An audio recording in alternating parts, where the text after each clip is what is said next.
सांग मैंने मुझे अच्छे पद्मनाभ स्वामी मंदिर टी ओमकारेश्वर तो देख चलतु ये जो नुआ मंदिर या पूरा ओमकारेश्वर जो पद्मनाभ स्वामी मंदिर अच्छी तो ये बहुत भिड़ अच्छी आप देखिए तो यहाँ हूँ से मंदिर पद्मनाभ स्वामी मंदिर यहाँ थीम होमर आंध्र प्रदेश तिरुपति माने रामेश्वर तिरुपति मंदिर टू ये थीम हो तो चलन देखा भितर केमती कौन अच्छी चलते ये मंदिर भितर पशिले तो मंदिरटा भितर एमती अच्छी सांग मैंने एमती जगन्नाथ ये मूर्ति एमती दानवाक्स गोटे अच्छी ये सब विष्णुकर अच्छी चित्र गुड़ाक तो ये विष्णुकर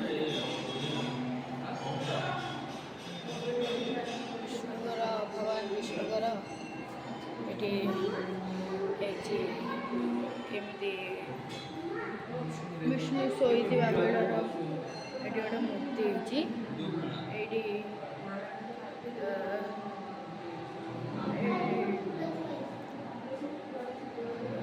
विष्णु वाहन चित्र मतलब माने मूर्ति ये समुद्र जमी है ये विष्णु हाथ में पद्मफूल ये विष्णु पाखे तीनोटी मूर्ति अच्छा विष्णुकर प्रतिमूर्ति आ नारायणकर आठी गोटे बिल्ली अच्छा पुणी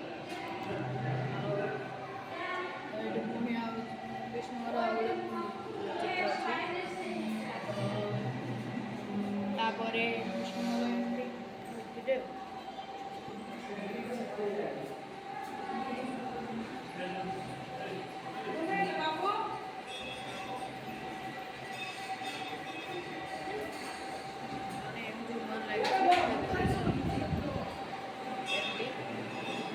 चित्र सब होती पट्टचित्र तो आम जा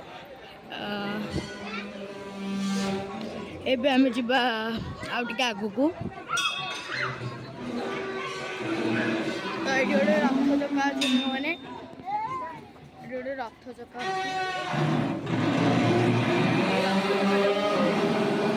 देखा ये रथ चक्का घूरेवा चेष्टा करवा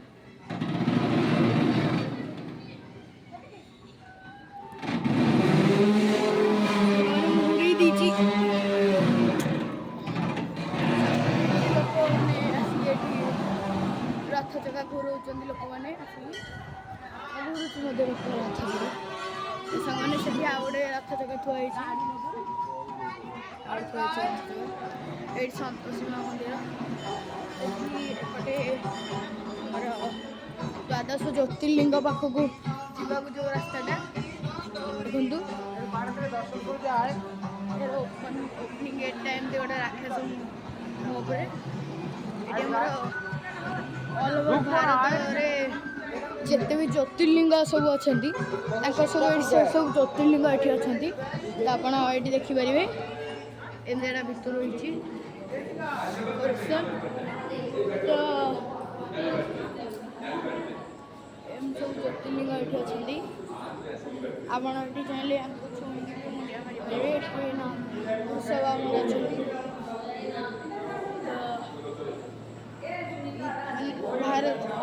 भारत ऑल ओवर भारत में जिते भी जो ज्योतिर्लिंग अच्छा माने जिते भी शिवलिंग अच्छा महादेव अच्छा ज्योतिर्लिंग तो से समस्त से समस्त अच्छा देखिपारे अष्टशंभ भी ये अच्छा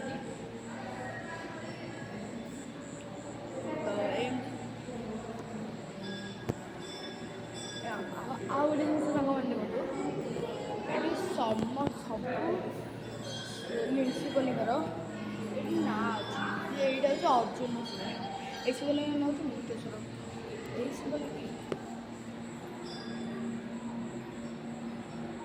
शिवलिंगर ना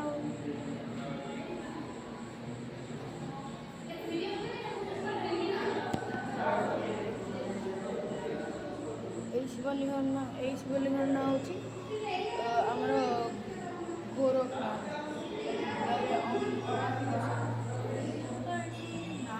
ना भी लोक जानवे कौ शिवलिंग ନା କ'ଣ ତ ସାଙ୍ଗମାନେ ଏମିତି ଆହୁରି ସେପଟେ ଗୌଶାଳା ଅଛି ଏଇନେ ଆମେ ଯିବା ସେପଟକୁ ଗୌଶାଳା ଦେଖିକି ଆସିବା ତ ଚାଲନ୍ତୁ ଗୌଶାଳା ଦେଖିବା ସେପଟକୁ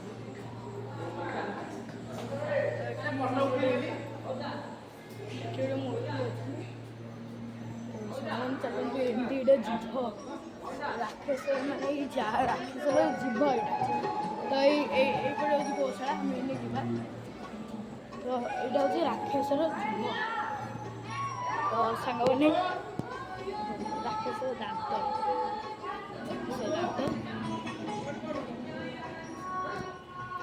ଆମର ଏଇଟା ହେଉଛି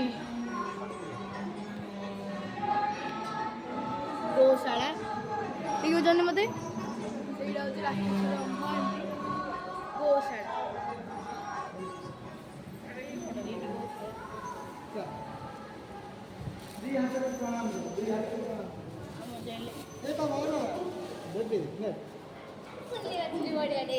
ଆପଣ ଚାହିଁଲେ ଏମିତି ଭାଇ ଏଇଠି ଦେଉଛନ୍ତି ସମସ୍ତଙ୍କୁ ଚାରା ଦେଉଛନ୍ତି ଗାଈକୁ ଦେବା ପାଇଁ ଆପଣ ଦେଉଛନ୍ତି ଆପଣ ଏଇ ଦେଖ ଗାଈ ଖାଇଦେଲାଣି ଆପଣ ଏଇଠି ସମସ୍ତଙ୍କୁ ଗାଈ ଖାଇବା ପାଇଁ ଚାରା ଦେଉଛନ୍ତି ଏଇ ଭାଇ ଏଇଠି ଗାଈ ସବୁ ଚାରା ଖାଉଛନ୍ତି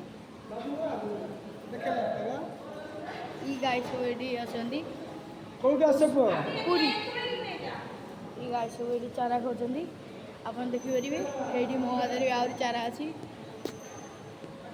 ତ ଦେଖିପାରିବେ ଗାଈ ସବୁକୁ ବହୁତ କ୍ୟୁଟ୍ ଗାଈ ହେଇଛନ୍ତି ଏମିତି ଆଉ ଗୋଟେ ଜିନିଷ ଶୁଣୁନି ଗାଈ ଅଛନ୍ତି ମାନେ ଏତିକି ଟିକିଏ ଜାଗାରେ ଏଇ ଛୋଟ ପ୍ଲେସ୍ଟେ କିନ୍ତୁ ୟା ଭିତରେ ଅଳିଆ ଆବର୍ଜନା କରୁନାହିଁ ଗାଈ ଯେହେତୁ ଖାଉଛନ୍ତି ତ ଏମିତି ରହିବ ଯେ କୁଟା ଫୁଟା ପଡ଼ିବ କିନ୍ତୁ ଯେମିତି ସବୁ ଗୁହାଳ ଯେମିତି ଗୌଶାଳା ମାନେ ଅଳିଆ ଆବର୍ଜନା ରୁହେ ତ ଏଠି ସେମିତି ଅଳିଆ ଆବର୍ଜନା ନୁହେଁ ତ ଆମେ ଏଇ ଗାଈଟାକୁ ଖୁଆଇବା ବାଛୁରୀଟାକୁ ଖୁଆଇବା ଗାଈ ନୁହେଁ ବାଛୁରୀଟେ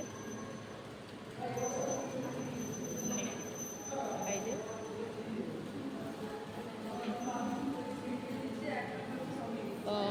ଇଏ ଖାଉଛି ଆପଣ ଦେଖିପାରିବେ ଖାଇଦେ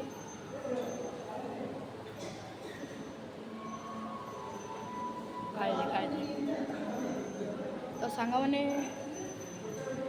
ଆହୁରି ଆପଣ ଦେଖନ୍ତୁ ଏଠି ପୁଣି ଏଠି ଆହୁରି ବହୁତ ଚିତ୍ର ଅଛି ତ ଆପଣ ଏମିତି ଦେଖନ୍ତୁ ଏ ଗାଈ ପୁଣି କ୍ଷୀର ବି ଦେଉଛନ୍ତି ମୋତେ ଲାଗିଲେ ଯେଉଁ ଗାଈମାନେ କ୍ଷୀର ଦେଉନାହାନ୍ତି ତାଙ୍କୁ ଆଣିକି ଏଠି ଛାଡ଼ୁଛନ୍ତି ନା ଏଇ ଗାଈ ବି କ୍ଷୀର ଦେଉଛନ୍ତି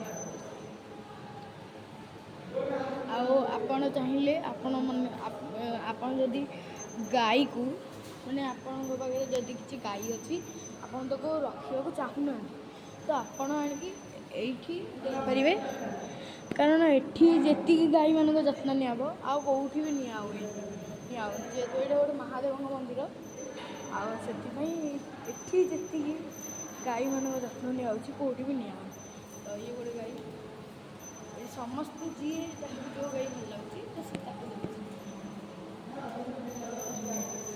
ଏଇଠି ଏମିତି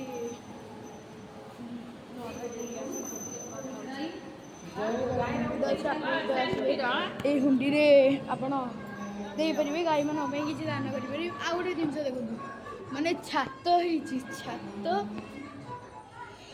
ଭାଙ୍ଗିବାକୁ ଗଛ ଗଲାବେଳେ କେତେ ଜାଗାରେ ଗଛ ବହୁତ ଜାଗାରେ କାଟି ଦିଅନ୍ତି ତ ଏଠି ସେମିତି ନାହିଁ ଏଠି ଗଛକୁ ବି ଛାଡ଼ିଦେଲେ ଏଠି ଓମକାରେଶ୍ୱର ଗୋଟେ ପୁରୀର ଏମିତି ଜାଗା ଯେଉଁଠି କିଛି ବି ଅସୁବିଧା ହେବନି ଆପଣଙ୍କର କେବେ ବି ଏଠି ଆମର ପ୍ରସାଦ ସେବନରେ ବି ମାନେ ବ୍ୟବସ୍ଥା ରହୁଛି କିନ୍ତୁ ଟାଇମ୍ ଦେଖିପାରିବେ ଆପଣ ଏଣେ ହେଲାଣି 5:30 ହେଲାଣି ମାନେ 5:30 ଉପରେ 5:40 ହେଲାଣି ତ ଏଠି ଏଣେ ପ୍ରସାଦ ସେବନ ବନ୍ଦ ହେଇଗଲାଣି ଆପଣ ଯଦି ଖାଇବାକୁ ଚାହିଁବେ ତାହେଲେ ଦିନ 2ଟାରୁ ମାନେ 1:30ରୁ 2ଟା ଭିତରେ ଆସିକି ଏଠି ପହଞ୍ଚି ପାରିବେ ଆଉ ଖାଇପାରିବେ ଏଠି ଆପଣଙ୍କ ଇଚ୍ଛା ଅନୁଯାୟୀ ଆପଣ ଦେଇପାରିବେ ଏଠି ଆପଣ ଦେଖିପାରିବେ ଆମର ଅର୍ଜୁନ ସାହିର ବାରବାଟୀ ଠାକୁରାଣୀଙ୍କର ବି ଏଠି ପ୍ରତିମୂର୍ତ୍ତି ରହିଛି 6ଟି ପାର୍ବତୀ ଠାକୁରାଣୀଙ୍କ ଛବି ରହିଛି। ଏଠି ନବକୁଞ୍ଜର ଅବତାର ବି ରହିଛି। ଆଉ ଏଠି ଶିବ ପାର୍ବତୀଙ୍କର ବି ରହିଛି। ଏଠି ଏଇଟା ହେଉଛି ଆମର ସନ୍ତୋଷୀ ମାଙ୍କ ମନ୍ଦିର। ତ ମାଆଙ୍କୁ ଦେଖିପାରିବେ। ମା ଏଇଠି ଆମର ସନ୍ତୋଷୀ ମାଙ୍କ ମନ୍ଦିର ଅଛି।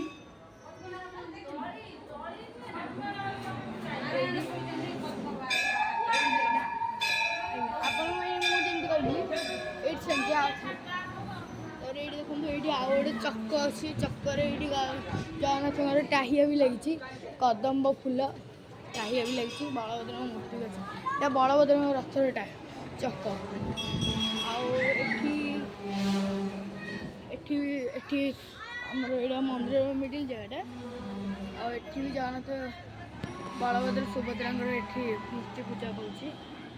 ତ ଏଠି ସେଠି ଆମର ସବୁଆଡ଼େ ଏଠି ସେଠି ଆପଣ ଗୋଟେ ଦେଖିପାରିବେ ରାଧାକୃଷ୍ଣଙ୍କର। ସେଠିକି ଯିବା ଏଇଠି ତ ଏଇଟା ହେଉଛି ସାଙ୍ଗମାନେ ଯଜ୍ଞ ମଣ୍ଡପ। ଆପଣ ଯଦି ଆସିବେ ତାହେଲେ ଏଇଠି ଯଦି ଆପଣ ଯଜ୍ଞ କରିବାକୁ ଚାହିଁବେ ତାହେଲେ ଏଇଠି ଯଜ୍ଞ ବି କରିପାରିବେ। ଆଉ ଏଠି ଦେଖନ୍ତୁ, ଏଠି ଗୋଟେ ରାତି ହେଲେ ଏଠି ମାଛମାନେ ବି ଅଛନ୍ତି। ଏଠି ରାତି ହେଲେ ଗୋଟେ ୱାଟର ଶୋ ହୁଏ।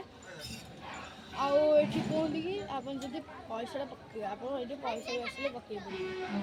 ପଇସାଟା ପକେଇଲେ ପଇସା ଯଦି ତା ଉପରେ ଆସିକି ରହିଲା ତାହେଲେ ଆପଣ ମନସ୍କାମନା ପୂରଣ ହୁଏ।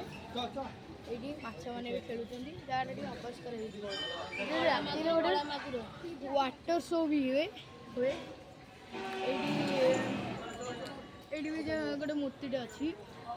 ତ ଏପଟୁ ତ ଆପଣ ଦେଖିଲେ ପଦ୍ମନାଭ ସ୍ୱାମୀ ମନ୍ଦିର। ଏପଟୁ ଏକ୍ଜିଟ୍ଟା ଏପଟେ ଅଛି। ଆଜ୍ଞା, ଆପଣଙ୍କୁ ଗୋଟେ ଦେଖେଇବାର ଥିଲା। ଦେଖନ୍ତୁ, ଏଠି ଆମର ଜଗନ୍ନାଥଙ୍କ ପଟ୍ଟଚିତ୍ର ଅଛି। ଆଉ ଜଗନ୍ନାଥଙ୍କର ଯେଉଁ 5 ଜଣ ଯେଉଁ ପ୍ରସିଦ୍ଧ ପଞ୍ଚତନ୍ତ୍ର ବା ପ୍ରସିଦ୍ଧ 5ଟି କବି ଯେଉଁ ଥିଲେ ତାଙ୍କ ଫଟୋ ଆଉ ତାଙ୍କ ଫଟୋ ଏବଂ ତାଙ୍କର ଯେଉଁ ଚିତ୍ର ମାନେ ନା ଏଠି ଲେଖା ହେଇଛି।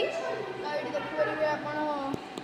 ଏଠି ଅଛନ୍ତି, ପ୍ରଥମେ ଅଛନ୍ତି ବଳରାମ ଦାସ, ତାପରେ ଯଶୋବନ୍ତ ଦାସ, ତାପରେ ଅଚ୍ୟୁତାନନ୍ଦ ଦାସ, ତାପରେ ଅନନ୍ତ ଦାସ, ତାପରେ ଅତିବଡ଼ି ଜଗନ୍ନାଥ ଦାସ। ତ ସାଙ୍ଗମାନେ ଏଇ 5 ଜଣ ହେଉଛନ୍ତି ଆମ ଓଡ଼ିଶାର ପଞ୍ଚତନ୍ତ୍ର ବା 5ଟି ପ୍ରମୁଖ କବି। ଏଇ 5 ଜଣ ଅଛନ୍ତି। ତାପରେ ନୂଆ 5 ଜଣ ହେଉଛନ୍ତି ମଧୁସୂଦନ ଦାସ। ତାପରେ ସେଇଟା ଏଇଟା ତ ପୁରାତନ ଯୁଗର। ନୂତନ ଯୁଗର ହେଉଛନ୍ତି ମଧୁସୂଦନ ଦାସ,